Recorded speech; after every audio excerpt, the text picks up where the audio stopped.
नमस्कार, कैरियर में आपका बहुत बहुत स्वागत है। Class 12 chemistry chapter number 2। इसके पहले हमने इलेक्ट्रोड विभव के बारे में जाना था। विद्युत रासायनिक सेल, विद्युत अपघटनी सेल, फैराडे का नियम, बेसिक्स, विद्युत रासायनिक श्रेणी सब खत्म हो गया। अगला टॉपिक है मानक इलेक्ट्रोड विभव या मानक हाइड्रोजन विभव या नॉर्मल इलेक्ट्रोड विभव या नॉर्मल हाइड्रोजन विभव। कई प्रकार से इसका नाम बनता है ना, तो कंफ्यूज मत होना। मानक हाइड्रोजन विभव या तो मानक इलेक्ट्रोड विभव या नॉर्मल इलेक्ट्रोड विभव भी बोल सकते हैं। ठीक, पेपर में आया हुआ क्वेश्चन है, कई बार आया है। और विद्युत रासायनिक सेल और ये इलेक्ट्रोड विभव दोनों को मिक्स करके एक और बनेगा, वो क्वेश्चन भी आया। तो इसको जब तक ध्यान से नहीं समझे रहोगे दिक्कत करेगा। देखो होगा क्या, इसमें प्लेटिनम की एक आयताकार प्लेट लगी रहती है। प्लेटिनम की एक आयताकार प्लेट होती है जिस पर प्लेटिनम ब्लैक की कोडिंग की जाती है, इस तरह से। समझ में आया? इसमें प्लेटिनम की क्या होती है, एक आयताकार प्लेट, इस पर प्लेटिनम ब्लैक की क्या की जाती है, कोडिंग की जाती है। ठीक, अब जो ये प्लेटिनम की प्लेट है, प्लेटिनम की प्लेट, इसको हम जोड़ देते हैं एक प्लेटिनम की तार से। देखो ये प्लेटिनम की तार से, समझ में आया? प्लेटिनम की प्लेट को किससे जोड़ते हो, प्लेटिनम की तार से जोड़ा जाता है। और जो प्लेटिनम की तार है किसके अंदर लगा रहता है, क्रॉस नली के अंदर। किसके अंदर रहेगा, क्रॉस नली के अंदर। जो प्लेटिनम की प्लेट है क्रॉस नली के अंदर रहती है।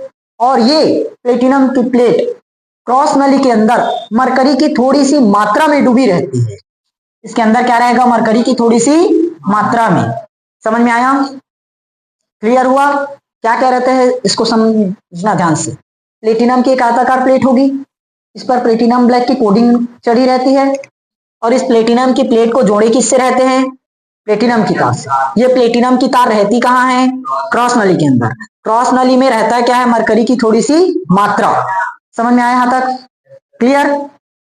अब ये तो क्लियर हो गया, कॉपर बोलता हूं, प्लेटिनम की प्लेट को प्लेटिनम की तार से जोड़ दी। अब इसी जो प्लेटिनम की तार है इसका संपर्क कॉपर की तार से करते हुए बाह्य परिपथ से करते हैं। समझ में आया? प्लेटिनम की तार को कॉपर के तार से जोड़ते हुए इसका संपर्क बाह्य विद्युत परिपथ से करते हैं। समझ में आया? प्लेटिनम की तार किससे जोड़े, ये क्या है, प्लेटिनम की तार, ये जुड़ा किससे है, कॉपर की तार। और कॉपर की तार से जोड़ते हुए इसका संपर्क कहां से करते हैं, बाह्य विद्युत परिपथ से। समझ में आया? बाहर में विद्युत परिपथ रहता है ना। अब देखो, जो प्लेटिनम की प्लेट है एक कांच की जैकेट द्वारा घिरी रहती है। प्लेटिनम की प्लेट कांच की जैकेट द्वारा घिरी रहती है। और इस कांच की जैकेट में ऊपर एक पार्श्व नली होती है। ऊपर क्या होती है, पार्श्व नली, जहां से हम शुद्ध हाइड्रोजन गैस प्रवाहित करते हैं। समझ में आया? कांच की जैकेट में ऊपर क्या होती है, एक पार्श्व नली। फिर तुम लोग लिखना बैठ गए,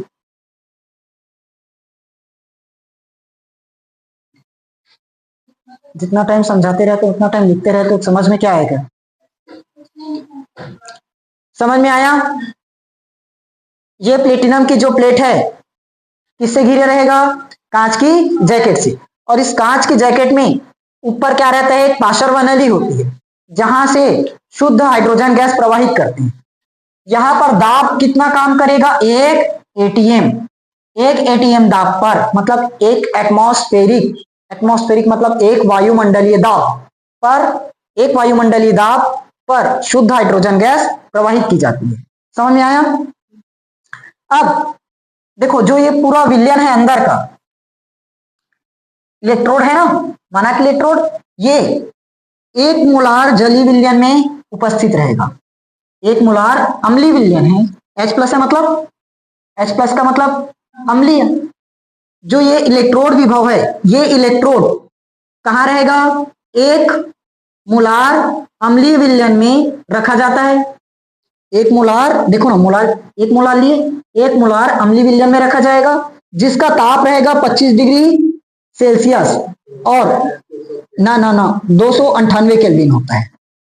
अगर उसमें चेंज करोगे ना केल्विन में तो 298 केल्विन होगा, और सेल्सियस में देखे तो 25 डिग्री सेल्सियस पर होगा। समझ में आया? अब हम ऊपर से क्या प्रवाहित कर रहे हैं? शुद्ध हाइड्रोजन गैस प्रवाहित कर रहे हैं। तो जो ऊपर से हाइड्रोजन गैस आएगा तो प्लेटिनम की प्लेट कुछ हाइड्रोजन गैस को क्या कर लेगा? अवशोषित कर लेगा। कुछ को क्या कर लेगा? अवशोषित कर लेगा। और जो बचेगा, कुछ हाइड्रोजन गैस बचेगा, वो H+ के मध्य क्या मदद करेगा? साम्य स्थापित करने में मदद करेगा। समझ में आया? ऊपर से प्रवाहित क्या की हो? 1 ATM पर हाइड्रोजन गैस। यहां ये मिला किसमें है? 1 मोलार अम्लीय विलयन में डुबा कर रखे इलेक्ट्रोड को, जहां ताप कितना रखे हो? 25 डिग्री सेल्सियस या 298 केल्विन, दोनों एक है। समझ में आया? अब ऊपर से हमने प्रवाहित क्या किया? हाइड्रोजन गैस 1 ATM पर। तो यहां पर आया तो कुछ हाइड्रोजन गैस को प्लेटिनम की प्लेट ने क्या कर लिया? अवशोषित कर लिया। और जो बचेगा वो क्या करेगा? इस H+ विलयन के मध्य साम्य स्थापित करने में मदद करेगा। समझ में आया कि नहीं आया? क्लियर हुआ थ्योरी? और बताना है?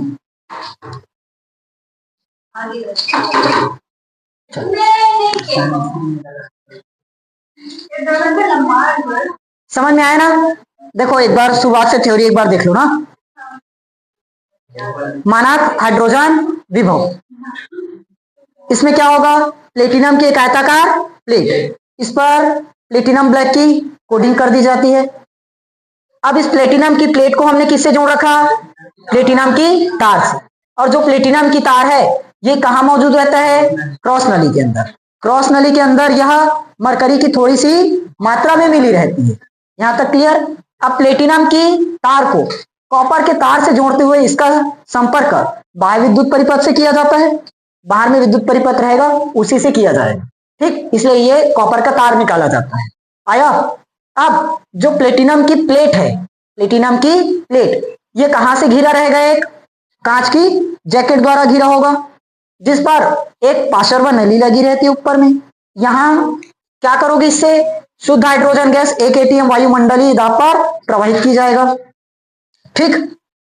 और जो मानक इलेक्ट्रोड विभव है वो डूबा कहां रहता है? 1 मोलार अम्लीय विलयन में डूबा रहेगा। जो मानक इलेक्ट्रोड विभव है 1 मोलार अम्लीय विलयन में डूबा रहेगा। यहां से हमने प्रवाहित क्या किया? शुद्ध हाइड्रोजन, मतलब शुद्ध हाइड्रोजन गैस प्रवाहित किए। तो वो आया तो प्लेटिनम की प्लेट ने क्या किया? कुछ हाइड्रोजन गैस को अवशोषित कर लिया। और जो बचा, जो हाइड्रोजन गैस बचा वो क्या करेगा? इस H+ के साथ साम्य स्थापित करने में सहायता करेगा। समझ में आया? और वही साम्य कैसे स्थापित हुआ है उसको रिएक्शन में करना है। हमारे पास क्या था? हाइड्रोजन गैस, ये था ना। जब ये निकलेगा तो H2+ बनाएगा क्या? H2+ लिखो चाहे H+2 लिखो ना, चलेगा। H2+, कितना इलेक्ट्रॉन निकला होगा? 2 इलेक्ट्रॉन। ऑक्सीकरण हुआ है 2 इलेक्ट्रॉन। इस प्रकार बने इलेक्ट्रोड को ही क्या कहते हैं? मानक हाइड्रोजन विभव। इस प्रकार के बने इलेक्ट्रोड को क्या कहते हो? मानक हाइड्रोजन इलेक्ट्रोड विभव कहते हैं। समझ में आया? अब देखो ये 2 प्रकार से काम करेगा। एनोड के रूप में भी काम कर सकता है और कैथोड के रूप में भी काम कर सकता है। जब कैथोड के रूप में काम करेगा तो कैसे होगा? कैथोड के रूप में, कैथोड के रूप में। अब चयन होगा कि ऑक्सीकरण? ऑक्सीकरण वाले हो, क्या क्या जाने हो अभी तक तो पता नहीं, इतना दिन से। क्या होगा? अब चयन। तो हमारे पास क्या है? H2+, H2+, कितना इलेक्ट्रॉन ग्रहण करेगा? 2 इलेक्ट्रॉन करेगा। तब इधर क्या बनाएगा? H2 बनेगा। ये अभी किसमें काम किया? अब इसी को अगर हम एनोड की तरह उपयोग में लाएं, एनोड में काम किया तो क्या होगा? ऑक्सीकरण। तो हाइड्रोजन है, ये क्या बना देगा? H2+। तो कितना इलेक्ट्रॉन ग्रहण किया? 2 इलेक्ट्रॉन। देखो समझ में आया कि नहीं आया? हो गया सामने स्थापित, कंप्लीट। ये था मानक हाइड्रोजन विभव। पूरा का पूरा थ्योरी जैसे जैसे बताया हूं वैसे वैसे नोट कर लेना, और इसमें कुछ नहीं है। मोस्ट इंपॉर्टेंट क्वेश्चन है, कई बार पेपर में आए हैं। अब इसकी मदद से कल पढ़ेंगे दोनों का कॉम्बिनेशन, विद्युत रासायनिक सेल और मानक हाइड्रोजन विभव का। ठीक, नोट कर लो।